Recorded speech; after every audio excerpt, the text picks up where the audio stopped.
All right, good afternoon, everybody. Jason Reynolds here with the Real Estate Now podcast.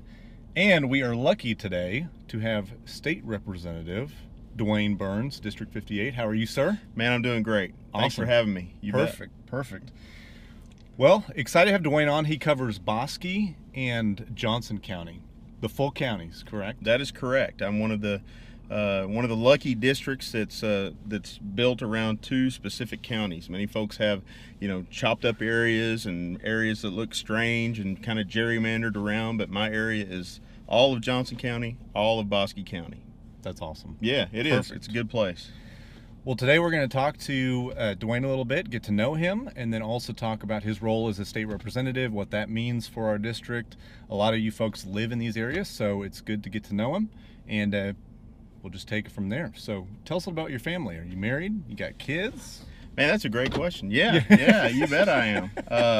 I am married, have been married now for 23 years. All right. And to my lovely wife, Jennifer, who is also a Cleburneite. Okay. And I've, it's funny, I've known Jennifer since I was about 5 years old. Wow. We both attended the same church as children. Was it First Baptist? It was actually New Hope Baptist Church.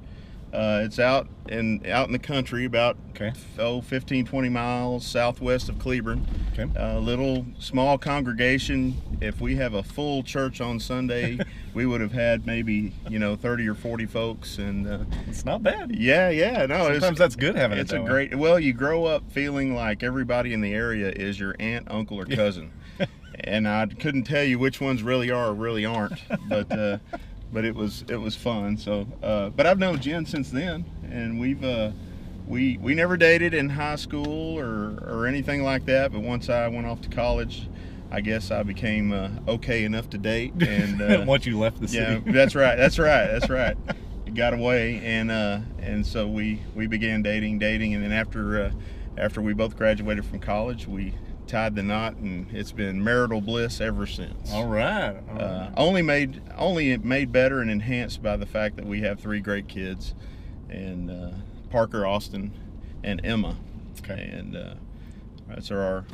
they're still in the house. Yeah. Now? Well, one of them is at Tarleton State University right now, Okay. which is where Jennifer and I both graduated from, and then we have Austin, who will be a senior this year at Cleburne High School, and Emma, who will be a freshman this year at Cleburne High School. So it's a busy time, but a fun time, and hate to see them grow up. If I could freeze them right where they are, I would, man.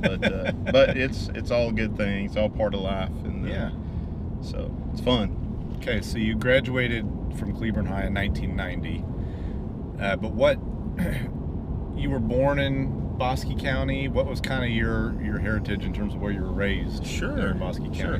Okay, so actually, believe it or not, I was born in Corpus Christi. So while we've had family, and we've had our farm has been in the family for generations. In fact, my kids would be generation 6. Okay. There have been times and periods when, because of economic situations and jobs and different things, we've moved around a little bit, and at that particular time, my mom's family was in Corpus Christi working, and my dad's family is from Corpus Christi, so they were down there and met, and I was born in Corpus Christi. So, but we moved back up here when I was young, in fact, preschool age, and pretty much stayed in Cleburne my whole life. Okay. Yeah. Awesome. So did your parents have a farm in Bosque County, or how did that? Okay, so the Bosque County comes into play because I had and I can't remember his name right off the top of my head, but I had a great uncle that was a county commissioner in Bosque County. Okay. But our farm and actually Jennifer, my wife's dad and granddad, my in-laws, they have a ranch that are kind of next to each other, right there on the Bosque County Johnson County line. They're on the Johnson County line, on the Johnson County side, but that's where our farm and their ranch our ranches are located. And we used to always sell cattle in Bosque County, and travel to Clifton or travel to Meridian, wherever, to sell cattle. Okay. Yeah. So when you grew up, went to Cleburne, then went to A&M, and then Tarleton, what did you get a degree in, and kind of what was the steps after that? Sure. When I went off to A&M, I was going to be an engineer, and I think that's a great career for anyone to pick and choose. But I transferred to Tarleton and got a degree in agricultural services and development. Okay. Which is kind of a general ag degree with a minor in business. And as part of my education there, one of the things that Tarleton does a great job with is preparing students for careers, and we had to do an internship. Okay. So I was required to do an internship. I did an unpaid internship with the Texas Department of Agriculture, and at that time, a fellow by the name of Rick Perry was the Commissioner of Agriculture. Sounds familiar. Yeah. And so I moved to Austin, stayed with some relatives down there in Pflugerville, and worked, did my internship with the Department of Agriculture. The internet had just been invented, so it was a new time and a new era, and I was the young guy that knew a little bit about that and how to research bills. The session, it was the fall, so we were preparing for the session. And I helped them do a bill analysis and create a tracking system for our bills that would affect rural Texas or agriculture. Okay. And did that, I think, pretty successfully, and then graduated that December of '94. Right after that. Okay. So did you stay working with the legislature after that? How did that pan out? Yeah. So, all right. I left Tarleton, didn't have a job, but I got a job pretty quickly with Texas Feed and Grain Association. Okay. And they said you can work here till you get work somewhere else. And, luckily, it wasn't too long. I stayed there, and then the local state representative for this area at that time was Arlene Wohlgemuth. Okay. And she had hired one of my high school FFA buddies. Okay. Who was a leader in our high school, and an officer in the FFA, state officer in the FFA, Chris Britton, and he hired me to work for Arlene Wohlgemuth. Now, because she was a good, frugal, fiscally responsible Republican, she also had she shared me with her colleague Gary Walker, so they split me. I worked for two state representatives at the same time during that session. And it was incredible, but it was a great experience. So I worked for stayed in the legislature, worked for those two members. But the great thing, and maybe one of the greatest things that happened to me, and I really didn't have anything to do with it, was Rick Perry. They decided they wanted me to come back to work for the department so I could help keep doing that bill tracking and analysis and keep up with that system. So they talked to Gary and Arlene without me knowing it, and they just kind of all had a meeting with me one day and said, guess what, you get to go back to work for the Department of Agriculture and Rick Perry. And I was thrilled about that. Yeah. And so I did. And to make a long story longer, Jason, I stayed with Commissioner Perry at the time, worked my way up. I was just kind of devoted to it. I loved it, and had a passion for rural Texas and for property rights and all the things that Commissioner Perry believed in. And before you know it, I'd become coordinator for special issues. And so I worked my way up from kind of an internship to that coordinator position, where I was able to travel the state with Commissioner Perry. I still call him Commissioner Perry, forgive me for that. Yeah. But I was able to travel the state and brief him on issues as he was dealing, as he was helping rural Texas and deal with who knows what, pesticide issues, drought issues, you name it. And we would do research and help him with that, and maybe even weigh in on legislation if we were asked. And it was a great experience. Okay. And then at some point you've been with the Texas Farm Bureau as well, is that correct? Okay, so yes, sir. So when Rick Perry decided to run for lieutenant governor, my wife Jennifer she's a school teacher, and we had our first son, Parker. He was already on the ground, as they say in ag terms, and we wanted to get back near family. That's an important part of our lives. So we moved back to Cleburne, and when I did that, I I stayed with the Department of Agriculture, but I started getting involved locally and right. stuff going on, and Farm Bureau was a natural thing for me. So I became a board member of our local Farm Bureau, okay. County Farm Bureau, Johnson County Farm Bureau, and I'm still on the board there. Okay. And I've been on the board and a member of our Johnson County Farm Bureaus, I guess now since 2000. Okay. So for 18 years this July, as wow. a matter of fact. And you know, in my job with them, it's an unpaid deal. I'm just a director, but I've served as president for 10 years during that period. But it's really to promote agriculture and the things that we as Texans hold dear, and fight for property rights and promote local youth and make sure that we're doing our job to make sure folks are fed mm-hmm. and there's a safe and abundant food supply. So yeah, that's awesome. You got a history in ag then? Yeah, I do. Yeah, I sure do. Yeah. Sure. So I had a slogan for you that I was going to propose, but we can't do it anymore. It'd be born and raised in 58. Oh yeah. But I guess you weren't born, so you say raised in 58. Raised in 58. That's exactly right. That's right. So District 58, we talked about how it covers Johnson and Bosque County. Mm-hmm. Can you kind of walk through maybe the major cities that includes, just so folks maybe, if they don't know exactly what that includes? Sure, yeah. And of course, Jason, they're all major cities, right, in my heart. Yeah.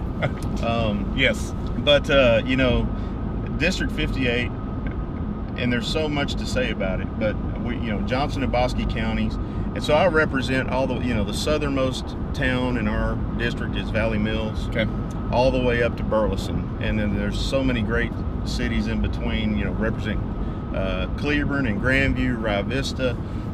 I say Rye Vista because I was raised down there. Is that the right way to say it? That's the right way to say it. But Godley, Crescent, you name it, Joshua, Alvarado, Venus, and all of which areas that are growing and have things going for them, great things going for them. But and then down in Bosque County, of course, there's Iredell and Cranfill's Gap and Meridian and Clifton, and it's just it's a great area to represent, and all the way to Lakeside Village and Copperell, small towns that a lot of folks have never maybe even heard of, but each unique and their own little paradise in Texas if you go visit. Yeah, you still got a lot of communities that are a part of that. Yes, we have several school districts, we have several cities. Some state representatives may only have one school district, for example, if they mm-hmm. live near Dallas or Fort Worth, but we've got dozens, mm-hmm. and that presents challenges, but it's a good thing too, because they're all different and they all add value to kids in their own ways, and it's a good thing. I like it. Perfect. So if I were to design a district, I like it. We have the suburban and urban area, we have great production, we have the industrial area. Obviously, as you get north, we're growing exponentially. Yeah. Burleson is just growing incredibly, and as you go down the Chisholm Trail Parkway and I-35 corridor, Alvarado, Cleburne, Joshua, they're all seeing that growth now, and Venus is seeing growth, and so that's exciting. But then, some of the cultural,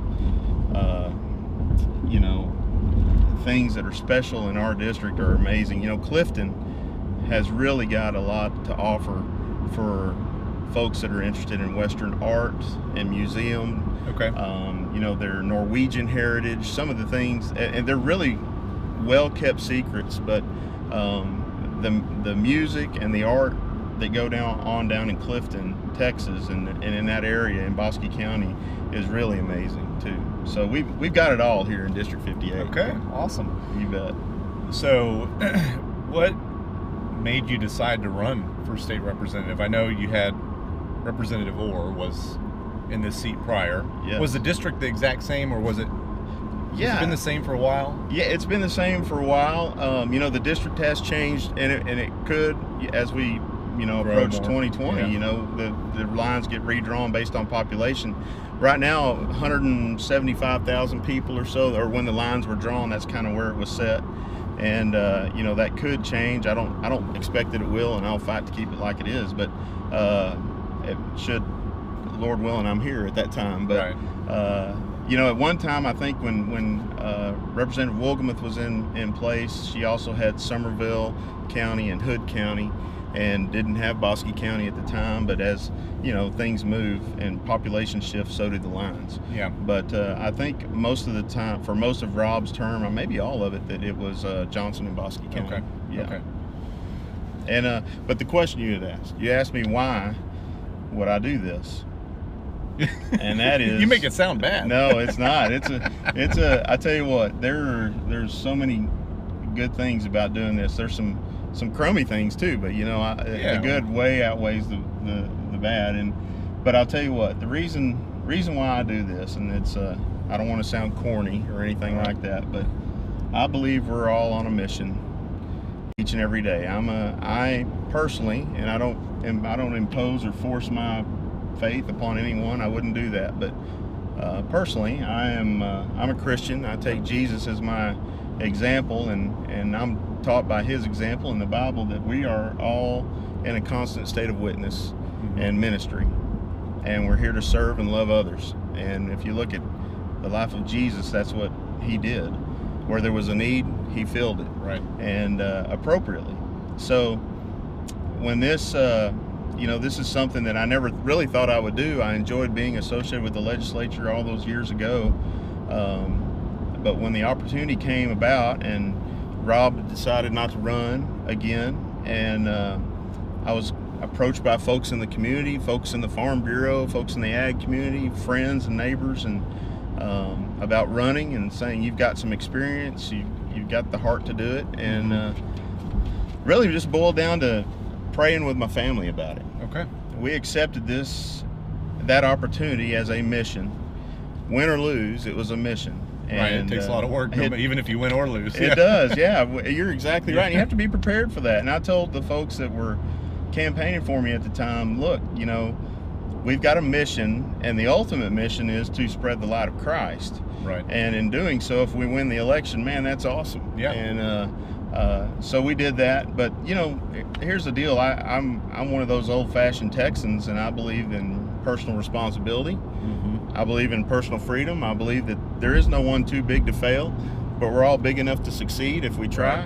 Right. And you know, I believe in the things that Texans hold dear. You know, their property and their families and God, and that's why I'm here. Okay. So then, segueing into that, what's your favorite part about running, at least, about running for state representative? Not necessarily being a state representative, but running for state rep. Running for state representative. Wow. You know, campaigning is tough. Yeah. I'll tell you that. Yeah. That is the hardest part of the job, is campaigning, because you put yourself and your family out there. Yep. Yeah, that's true. And they and it's difficult on the family too, but probably just visiting with people. Yeah. You know, we walk a lot. We walk a lot of blocks. If you've been around folks, they've probably seen me walking the streets. I'm not, you know, I promise I'm not a vagrant. I'm just out there looking for your vote, looking to meet you. But you know, that's probably the best part. It's the hardest part, but it's the most rewarding, is staring people in the eye, giving them a firm handshake, and saying, you know, here's who I am. What's important to you. Right. And then having their wherewithal and to listen is an important thing too. And I think that's my favorite part, is just getting to know people, getting to know the issues. Okay.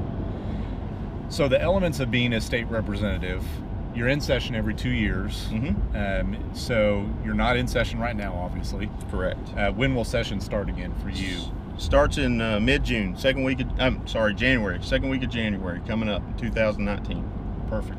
So then, DeWayne and I were talking before we jumped on, but he'll actually, the chances are high that you will be in session, because right now you don't have anybody that's running against you, and they can't file to run against you. That is correct. That's correct. I did not have an opponent in the Republican primary, and there was no one that filed in the Democratic primary, so I ran unopposed in the primaries, and now we'll run unopposed in the general election coming up in November. So the odds are with us this time that we're going to win this election. The odds are better than ever that we're going to actually win this one. So you know, if nothing you know, crazy or catastrophic happens, whatever, Lord willing, I'll be there in January to start my third term. Okay. So then an element of being a representative is you sit on committees. Mm-hmm. Now, I just realized this. Will your committees kind of change as you go into next year potentially? Yes, sir, they will. Okay. So my first 2 terms, I served on the same committees. Okay. I served on House Natural Resources. I was the only freshman on that committee. All right. And which is kind of a big deal. Yeah, and deals with all of the water issues, groundwater, surface water issues in the state. And then also served on Homeland Security and Public Safety, which of course has responsibility for law enforcement, anything that has to do with guns, any law that has to do with guns, also protecting our borders and those issues. So yeah, it's been and then this last session I was also appointed to the Rules Committee and Rules and Resolutions Committee. And but next session that could all change. We're gonna have a new speaker. Don't know who that's going to be. Nobody does. If they tell you they do, they don't know. Yep. and so all of that could change. But I'm going to work hard wherever I'm at and do my best to represent my people. That's for sure. Okay, so then for Johnson and Bosque County, I mean, you're on these committees. What are some of the biggest issues that have come up, in our district? And maybe what do you see as big issues coming up in the future? What are the things you kind of deal with when you're in session, essentially? There are so many issues, Jason. It's so hard to. You didn't bring your list. I know. I wouldn't. It couldn't fit. Yeah. But and I hear about all of them. Yeah. And I hear about them all often, and I like that. I need to. That helps me do my job. But some of the issues that I've focused on have been. Like our Pasture Protection Act, that was an important thing that I think we did, protecting our closely held religious beliefs, protecting our pastors from their sermons becoming subpoenaed. For example, that was a big deal. But I would say on a broader scale, though, we've got some issues when it comes to budget. That's always the big issue: is where are we going to spend our money, and how much money are we going to have, and what are we going to do to stop the growth of state government and to return some of that money, if we can, to the taxpayers. Right. I think beyond that, some of the specific issues that I get that folks talk to me about all the time are teacher retirement and teacher pay, and how are we going to do that? How are we going to fund schools? Is property tax is the best way to do that? I'm not convinced that it is. But what are the alternatives? Like I said, eminent domain authority and private property rights are a huge deal. I was honored to carry the comprehensive eminent domain reform bill last session. We weren't able to get it across the finish line, but it was an effort to really improve the position of landowners when they're being faced with condemnation proceedings. Right. So I think I look to that to be a big issue again. Another deal is unfunded mandates. I don't believe that it's right for the state to continue to pass costs to our counties and our cities, which then in turn raises your property taxes. If we think that something is worth funding and worth doing at the state level, I think we ought to fund it and do it from the state level. I don't think we ought to just pass that through and then let local taxpayers pay for it through property taxes. So those will be some of the issues that I'll continue to work on, and then we'll have specific issues like things that help our community and that are specific to our community. For example, the highway we just drove on was the Deputy Clifton Taylor Highway, Memorial Highway. And I was honored to carry that bill with Senator Birdwell last session to designate that portion of I-35 the Deputy Clifton Taylor Memorial Highway in honor of his service. And so there's issues all over the map. And we just when we're not sure, or when we have questions, we go back to the folks here, because there's folks here that know, and I think that's the important thing. No, that's great. That's great. So one thing we've just got a few minutes left, but there's a lot of cool things happening in the district too. You're talking about how unique everything is. There's just so many rural pockets that have their own kind of community and personality. But just before we met, you were talking about a neat business that's in between Burleson and Cleburne. Can you talk? I mean, that's interesting. Can you talk about that and maybe elaborate on businesses like that, kind of what you do on a daily basis. What you said, you didn't even know this was there, you know, but you're kind of learning more about these businesses. Sure, man. That's a huge part of you know, where I see my role is making sure that government's out of the way so that we can have economic development and economic growth, and folks will move to our area and want to continue to move to our area. And one of the great things I've seen is because of our proximity to the Metroplex, but also because we have great towns and cities to live and work, that we have more industrial and corporate partners moving in. One of those that I was telling you about is U.S. Polyco, and went out and met their president today, and they showed me around, and they're a facility that is using state-of-the-art technology to make the ingredients that go into high-impact shingles, but they make them better. And they've copyrighted some polymers, and they've patented some processes, but in doing so, they also came up with a process by which they're going to use, and they do use, recycled tires in the making of asphalt for pavement. And it is shown to be stronger, and it's got increased, almost double the longevity of current methods and current polymers.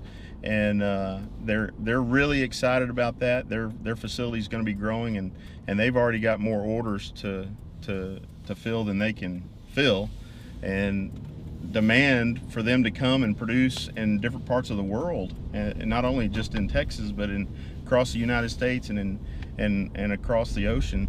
And to have that kind of technology and development and corporation here in Johnson County, I think is excellent. It's awesome, you know, for the jobs, for everything that comes along with it. And you know, we've got F-Wave right here in Burleson, just up the road, that's doing great things with solar technology and shingles, and high impact shingles as well, and made out of recycled pellets and different things, that technology that I can't even, you know, I don't know the process, but I know it's good, and they're filling orders too left and right, and can't meet their demand, and it's incredible what's going on. I'm glad that other parts of the state and the country are seeing what we've always known. This is a great place to live and work.